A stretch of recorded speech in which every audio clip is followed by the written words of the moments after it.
গীতা পাঠ করার চেয়ে ফুটবল খেলা অনেক ভালো। এই কথাটি বলেছিলেন মহান সন্ন্যাসী স্বামী বিবেকানন্দ। নমস্কার বন্ধুরা, আপনাদেরকে জানাই সুস্বাগতম। বন্ধুরা, ফুটবল খেলা ও গীতা পাঠ নিয়ে ঠিক কী বলেছিলেন স্বামী বিবেকানন্দ? 1897 সালে বলা কথাগুলি আজও একই রকম প্রাসঙ্গিক।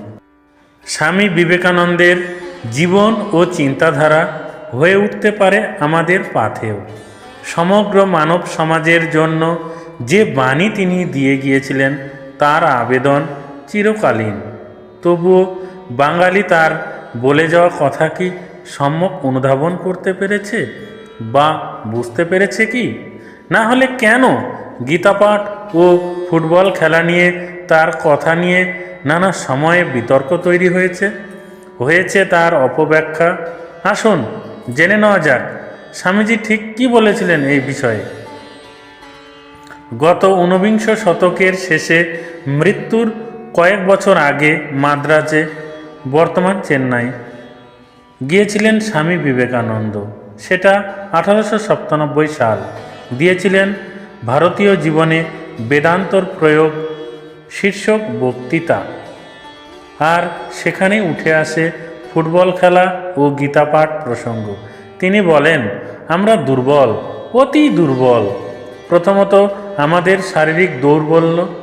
এই শারীরিক দৌর্বল্য আমাদের অত্যন্ত 1/3 দুঃখের কারণ। পরে সে কথা বিশদে ব্যাখ্যা করতে গিয়ে বিবেকানন্দ জানিয়েছিলেন, আমাদের যুবকগণকে প্রথমত সবল হইতে হইবে, ধর্ম পরে আসিবে। হে আমার যুবক বন্ধুগণ, তোমরা সবল হও।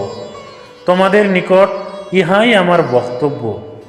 গীতাপাঠ অপেক্ষা ফুটবল খেলিলে তোমরা স্বর্গের আরও নিকটবর্তী হইবে। আমাকে অতি সাহসপূর্বক এই কথাগুলি বলিতে হইতেছে, কিন্তু না বলিলেই নয়। আমি তোমাদিগকে ভালোবাসি। তোমাদের বলি, তোমাদের শরীর একটু শক্ত হইলে তোমরা গীতা আরও ভালো বুঝিবে।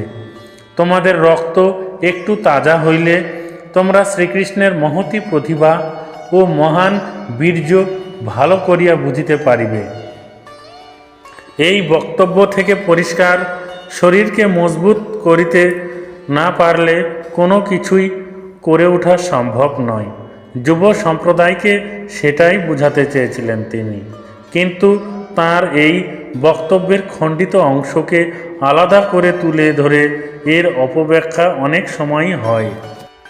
কিন্তু উপনিষদ ও আত্মার মহিমা ভালো করে বুঝতেই যে শক্ত শরীরের কথা বলেছিলেন তা বলা হয় না।